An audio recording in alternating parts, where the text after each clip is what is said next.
Gerai? Galima bandyti. Taip, puikiai. Tai žiūrėkit, Žilvinai, toks bendrinis klausimas. Šitą terminologiją, kai kurie žmonės sužinojo gal anksčiau, kai kas gal dabar, apie tos suverenius žmonės, kai kas dar vadina save gyvaisiais Nieko žmonėmis. nesigirdė, aš labai atsiprašau. O dabar? Vos Ar dabar girdit? Iš pradžių buvo labai gerai. Jo. O dabar ar gerai? Jau geriau, jau geriau. Gerai. Tai žiūrėkit, Žilvinai, kas yra tie suverenų žmonės, suverenai arba gyvieji žmonės? Namaste. Labadiena, Mariau, žmogau, gyvagimi. Na, suverenai tai yra vaišnavai. Tai yra tie, kurie garbina ir save, kaip čia, kildina iš Dievo, kadangi Dievas yra aukščiausias suverenas. Po vaišnavų tai galima sakyti katalikų popiežius, viskupai, kunigai, Karolis III, Anglijos karalius, jie yra suverenai, kadangi jie deklaruoja, kad visa aukščiausia valdžia yra Krišnos, Dievo. O kaip tada yra su Amerikos judėjimu, apie suverenius žmonės, apie 70 metais pradėta kalbėti, bet ten irgi yra su religija tikėjimu susiję, visą tai yra, galima sakyti, vienoje vagoje. Na, pusiau išgirdau, nes garsas kažkodėl, nežinau, apie Ameriką šneka, tai yra grinai materialistinė samprata, kurie nusitvėrė, sakykime, žurnalistai ir jie dauguma apsimeta, kad nėra vedų. Lietuvoje jau daugiau kaip 30 metų yra išverstos vedos, tai yra šventraščiai vedų. Ir ten konkrečiai rašo apie aukščiausiai suvereną Dievą, kuris yra širdyje pas kiekvieną. Tai yra paramatma vadinama arba supersiela arba suverenas. Tai mes tą ir deklaruojame, bet kadangi daugeliui reikia dėl darbo, dėl atlyginimo kažkokių reitingų, tai nori primesti kažkokius išsigalvojimus su Amerika, su rusais, sako, o paskiau su vokiečiais jau mus plakė. Bet tai mes gal proindusiški, nes dabar Briksas artėja, tai, žodžiu, reikia apsispręsti, bet tai yra daugelis šitų žurnalistų yra materialistai ir visiškai bedieviai. Jie, tiesiog ateistai tokie, Lenino anūkai ar kažkas tokio. Žiūrėkit, Žilvinai, tenka dabar girdėti, kad suvereniam asmeniui nereikia galbūt paso, nereikia mokesčių mokėti. Kaip šitas taisyklės, ar jų nesilaikymą galima būtų įvertinti? Supratau. Tai gerbiamas Mariau, žiūrėkit, jūs, kadangi aukšto lygio žurnalistas, profesionalas, visą laiką reikia patikrinti faktus. Mes visą laiką naudojamės dokumentais įvairiais ir mes kaip tik atvirkščiai deklaruojame, pranešam apie save kaip suverenus prezidentūrai, ministerijoms, ambasadoms, prokuratūroms, generaliniams tiems komisarams. Ta prasme, antiek atvirai viską darom ir naudojamės tais dokumentais, sakykime, pasu, tapatybės kortelėmis, teisėmis kaip įrankiais. Jeigu reikia man važiuoti į kažkokią šalį, aš naudoju pasą, kad man vizą įdėtų. Tai yra labai elementaru. Tačiau yra momentas, kada mes, sakykime, bendruomeniai, mes taip pat pasidarom dokumentus, kad aš esu žmogus. Kadangi tokio dokumento, jūs tikriausiai, kažin ar turit, kad parašyta būtų žmogus, Marius, ten žodžiu. Ir dabar... Tokio neturiu, bet apie jūsų esu girdėjęs. Jo, tai kada prisijungite bendruomenę, padarysim, žodžiu. Ir momentas toksai, kada jūs norite keliauti į kažkokią šalį, jūs esat politizuotas. Jūs turite Lietuvos pasą, Lietuvos politikos pasą. Ir iš karto jūs žiūrite kaip į šnipą arba kokį žvalgą. Aha, o ko jisai ten važiuoja? Bet jeigu jūs turite tarptautinių lygių užtvirtintą dokumentą, kuris žymi, kad tu esi žmogus, įsijungia visuotinė žmogaus teisų deklaracija dėl judėjimo laisvės ir tu važiuoji kaip žmogus, ir tu esi apolitiškas. Ir mums čia irgi, sako, priekaištauja ten, važiuoji ten, ne ten važiuoji. Tai gaunasi, kas aš esu, tie vaišnavai bendruomenė arba aš pats, ar aš esu prekė kieno nors, kokio nors kitų žurnalistų, ne jūsų, sakykime, parduotuvės lentynui, kad man etiketės klijuotų. Tai yra labai žemas lygis ir dingsta pas juos visas žurnalistų etikos kodeksas, viskas tiesiog žiūri, galvoja, tai karmos dėsnį niekas neatšaukė. Tiesiog iš jūsų, sakykime, kaip profesionalų reikalaujama, kad būtų objektyvi, visiškai pateikiama tiesa. Na va. Tai va, o tai, kad kažkur kažkas ten gandus paleido, tai, gandonišiai tiesiog, va tai. O žiūrėkit, Žilvinai, kaip yra, tarkim, dėl mokesčių mokėjimo, kaip yra dėl besinaudojimo valstybinėmis įstaigomis, nes yra žmonių suverenių, kurie taip save vadina, kurie sako, mes visiškai atsiskyrę nuo valstybės, tarkim, mokesčių mes nemokėsim, nes mes rūpinamės patys savimi, bet tarkim, kai jau reikia kažkokios pagalbos, ligoninės ir panašiai, tada įsijungia kaip ir kiti kažkokie vardikliai. Kaip yra su jūsų bendruomenė ir galbūt su tai žmonėm, kurie nori vadintis jūsų bendruomenės dalimi? Suprantat, tas suvereno, tas terminas, jisai labai daugelį žavi. Tai tie žmonės, jie kažkokio prasme, matyt, nusivylę tą sistemą ir tai vadinami anarchistai. Lygiai taip pačiai, kaip jeigu žmogus yra ateistas, jisai, galima sakyti, anarchistas, jisai atmeta Dievo valdžią. Viskas sukurta. Lietuva yra, sako, kieno Lietuva arba kieno Krymas. Tai Dievo ir žmonės, jie daugelis supyksta, sako, negerai šneki, žodžiu. Turi būti, tos valdžios, kuri dabar vyrauja. Čia absurdas, žodžiu. Tai tie žmonės, sakykime, nežinau, mūsų bendruomeniai mes naudojamės viskuom, parduotuvėse susimokyti visus mokesčius, viską, perki kurą, tiesiog viską. Žodžiu, tik tai yra momentas, kada mes suradom, kad pati Lietuva pažeidinėja savo konstituciją ir visuotinę žmogaus teisių deklaraciją. Ir tie žmonės, jie iš karto, atmeta, sakykime, kažkurie tą sistemą sako, mums jos nereikia. Tai tolygu išmesti raktus nuo automobilio arba nuo buto. Ir tada prieiti prie automobilio, melstis jam, sakyti, nuvežtų mane kur nors į Vilnių, į studiją, dar kažkur. Nieko nebus, tai yra labai trūksta logikos. Tai, žodžiu, mes tų raktų niekam neišmetam, mes jais naudojamės, tačiau jeigu sistema pradeda daryti žalą, kada keliaujat, jūs, sakykime, reikia skristi su lėktuvu. O čia prieš kelis metus buvo pandemija. Ir buvo nurodymas ministrų kelių, kur sako, visi asmenys be šito testo į nosį, be skiepų, ten gyvulio paso ar ten galimybių negali skristi. Įvardina kaip asmenimis. O aš esu žmogus. Ir visuotinė žmogaus teisų deklaracija, jinai 30 straipsnis konkrečiai draudžia pažeidinėti valstybėms, asmenų grupėms, tai yra juridiniams asmenims ir pavieniams asmenims žmogaus laisvės ir teisės. Tai mes bendruomeniai knygelį esam išleidę 3 kalbomis, lietuviškai, rusiškai, angliškai, ir čia yra suverenas aukščiausias. Ir čia parašyta 4 kalbom, kad Dievas suverenas. Ir kadangi jis yra pas mus širdyje, mes taip pat suverenai.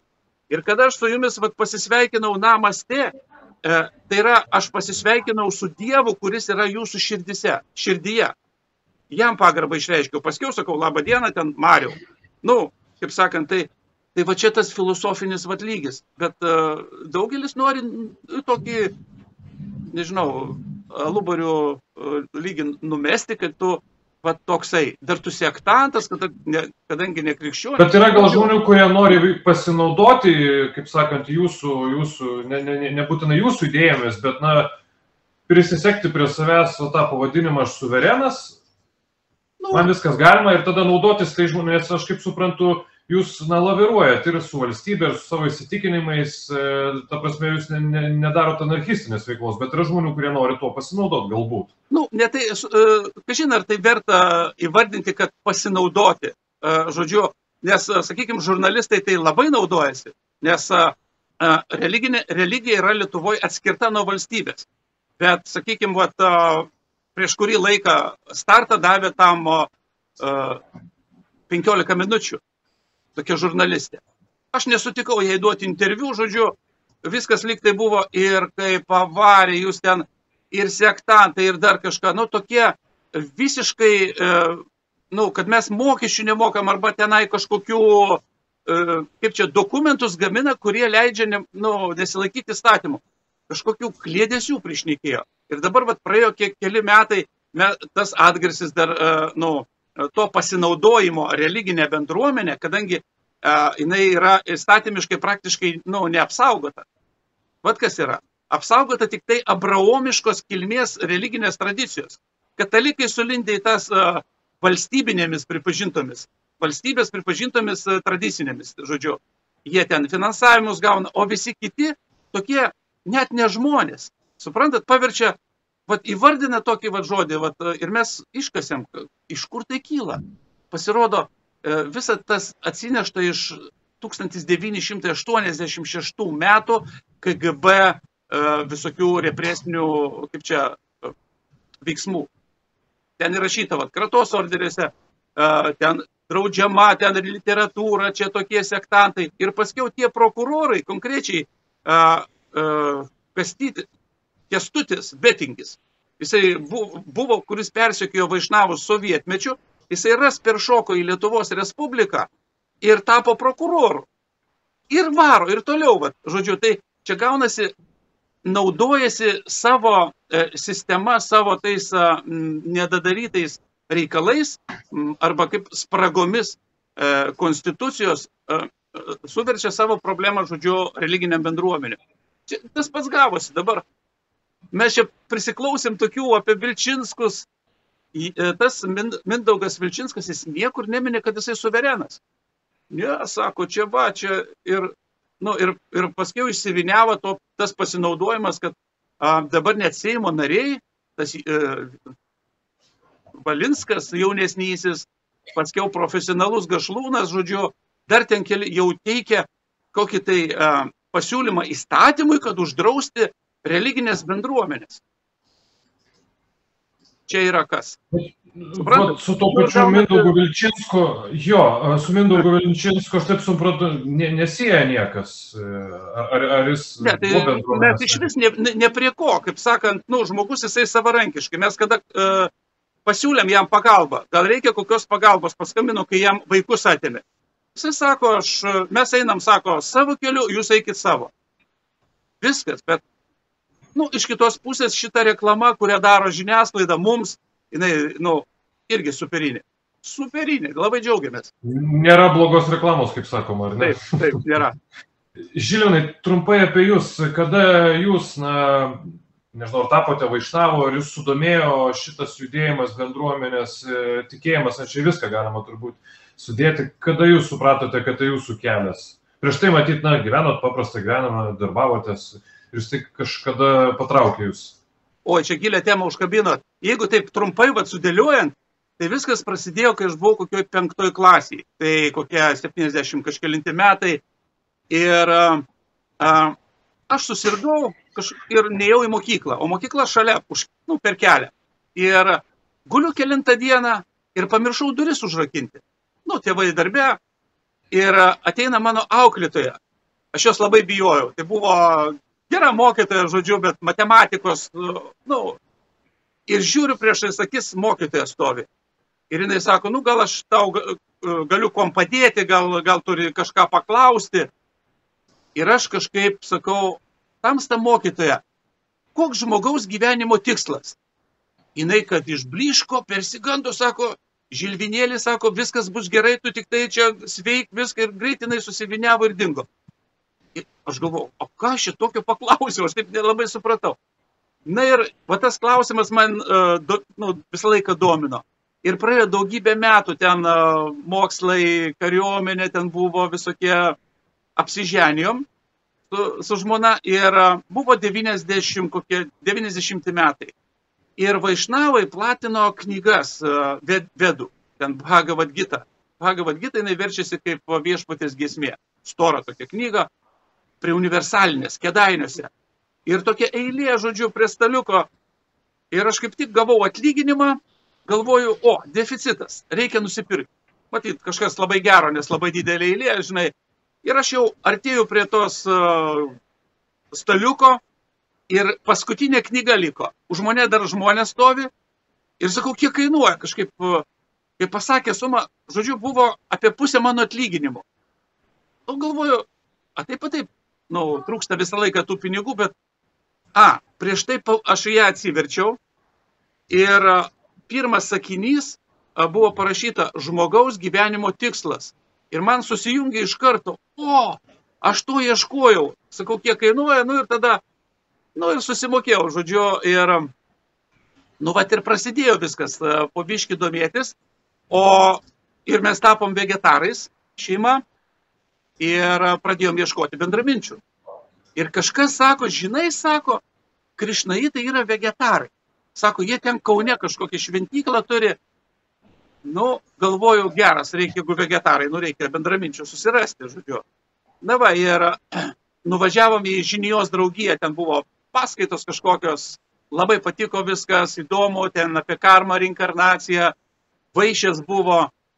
Ir nuo tada užsikabinom, pradėjom domėtis, įsigilinom ir gavom išventinimus kokiais 2002 metais į tą tradiciją.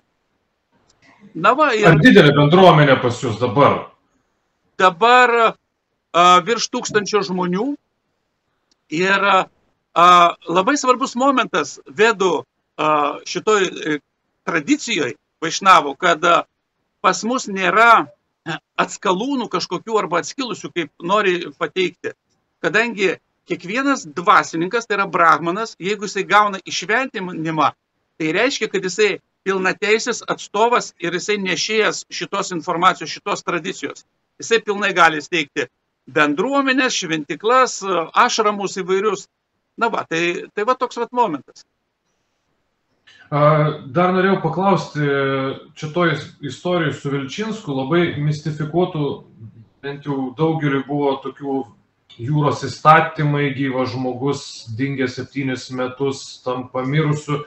Labai mistifikuota, kas nesupranta iš visiems, kaip į mišką, kur daug medžių. Kas čia yra tie jūros įstatymai, nes aš prie suverenų Wikipedijos suskaitęs. Čia dar iš Anglijos senų laikų yra kažkokie, kad galima tada paimti žemę to žmogaus. Labai čia taip plačiai ir turbūt neaiškiai šneku, bet galbūt jūs galėtumėt paaiškinti. Jo, truputį įsigilinom, jie remiasi kanonais, tai yra katalikų bažnyčios kanonais. Ir teko man diskutuoti su jų atstovais, ne su Vilčinsku, ten žodžiu dėl tų kanonų. Gaunasi, kad jie religiją atmeta, sako, ne, čia religija, ten jiems nelabai, bet naudojasi katalikų bažnyčios kanonais. Tai yra kanonų teisė. Ten labai gerų dalykų rašo ir jie tuo remiasi. Tai vedų požiūriu tai yra tokia vagystė. Jeigu tu naudojasi, sakykime, katalikų kanonais, tai tu turi įstoti į seminariją, tu turi tapti vyskupu, ten kunigu, kažkuom. Ir tada naudotis ir pateikti. Dabar, sakau, gaunasi, kad žmonės atmeta tradiciją, dievą, nors jie ten dievą mini šiek tiek ir pradeda ieškoti tam tikrų dalykų. Ta jūrinė teisė, jinai iš tikrųjų tai egzistuoja. Žodžiu, viskas gyvenime vyksta, nes pavyzdžiui, pasas Lietuvos parašyta angliškai, tai yra bus passport. Tai reiškia prekė, uoste, port, uostas. Kapitonas to uosto, tai yra tos Lietuvos, yra dabar Nausėda. Ir ten dabar prekės, tai yra gyventojai. Ir juos, kad jie nesugestų, juos reikia suskiepyti, sučipuoti, sužymėti, suregistruoti, žodžiu. Tai yra elgiasi kaip su daiktais, prekės. Tokie, nors žmogaus teisų deklaracijoje 4 straipsnį vergystė draudžiama. Bet iš tos pusės žiūrėtai, jie taip ir žiūri. Tai yra, dalis tiesos yra tame. Ir jie nori tapti žmonėmis ir jie nenori būti prekėmis. Kadangi pati sistema pažeidinėja jų teisės. Trumpai tiek, kiek žinau.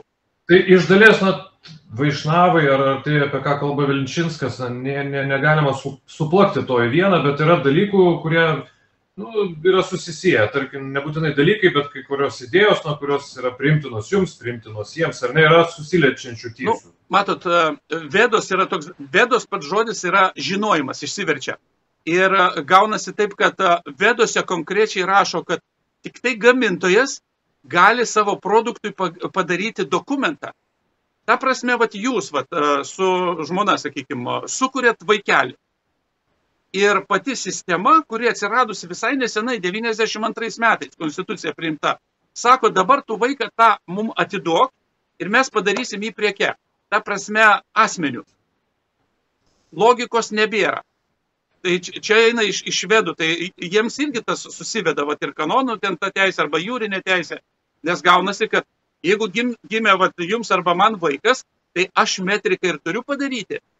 Ir tada jau galiu registruoti, pavyzdžiui, civiliniai metrikacijai, kad to metriko pagrindu padarytų asmenį. Tai yra raktą į sistemą, kad žmogus sistema galėtų naudotis. Na va, tai tas ir yra bendri tokie dalykai. Nu, kadangi tai yra iš švedų, aš manau, eina, persipina čia. Kalba, jo, apie persipinimą kaip tik labai gerai užvedėt. Aš taip įsivaizduoju, kadangi dar nuo 20 metų ir 21 metų žiniasklaida apie jūs kalbėjo, ir jūs kalbėjote su žiniasklaida, buvo visokių dalykų.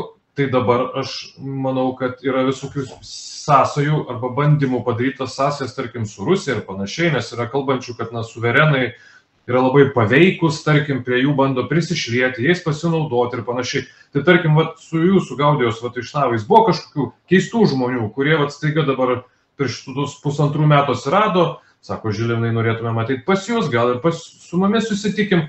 Įtartinų tokių keistų dalykų pastebėjot, kad galbūt tikrai su tom Kremliaus ausim galėjo būti? Ar pats įtarėt? Pat paskutinių neišgirdau, kokių keistų dalykų dėl Rusijos.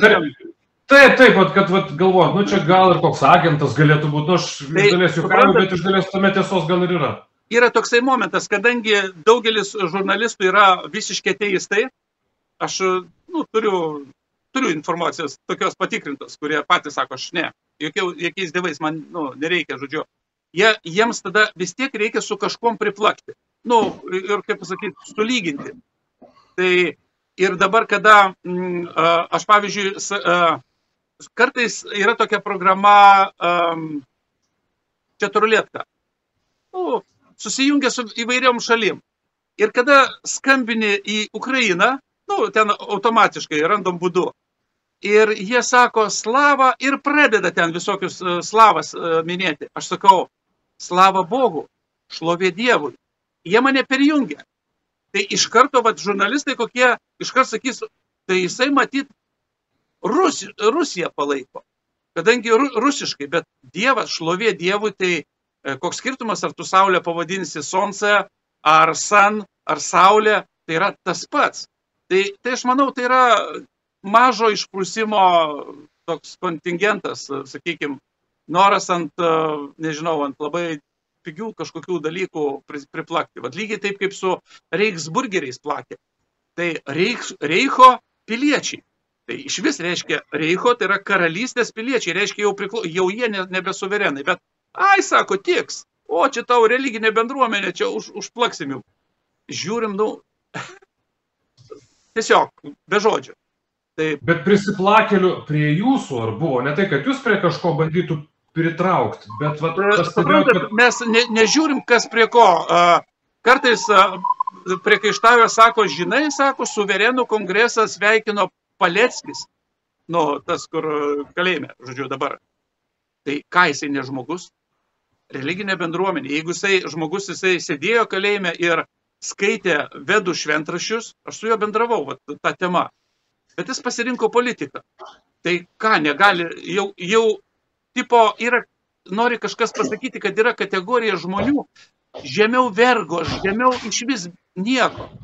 Tai aš kaip tik eisiu tada už to žmonės apginti, kada dabar rusus persekioja.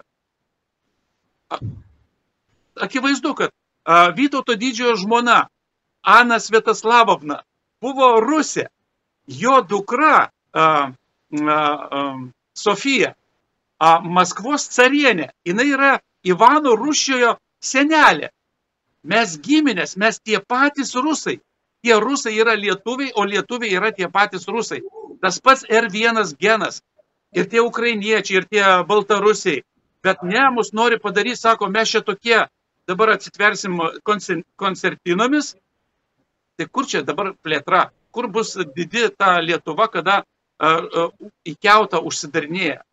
Čia yra žlugimas visiškas. Vietoj to, kad rasti bendrų susilietimo taškų, istorija visą, mes giminės praktiškai, ar Jogailą paimti, ten Jogailos irgi mama, rusai, sakys rusai, tai, žodžiu, ištrinti dar reikia vadovėlius viską, tai kas mes tokie, žodžiu. Tai... Žilvinai, labai ačiū už jūsų laiką ir jūsų mintis. Sėkmės ir gero gyvenimo. Ačiū labai. Viso geriausio. Iki.